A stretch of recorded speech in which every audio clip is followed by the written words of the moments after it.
माझ्या मिस्टरांचाच कात्र संघात कामाला असताना ऍक्सिडेंट झालेला आहे. त्या लोकांनी संघातल्या लोकांनी घरी येऊन आम्हाला आश्वासन एक मिनिट दिलं. परमनंट होता का? हो.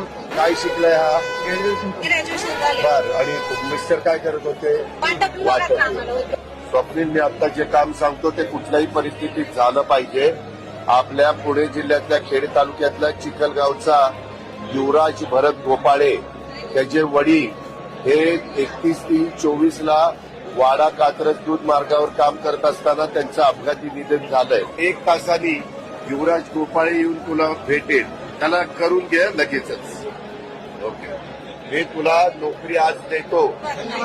रख रख त्या रानातून थोडं पुढे जाऊ गड्या, पाऊल थकलं नाही गड्या, पाऊल थकलं नाही.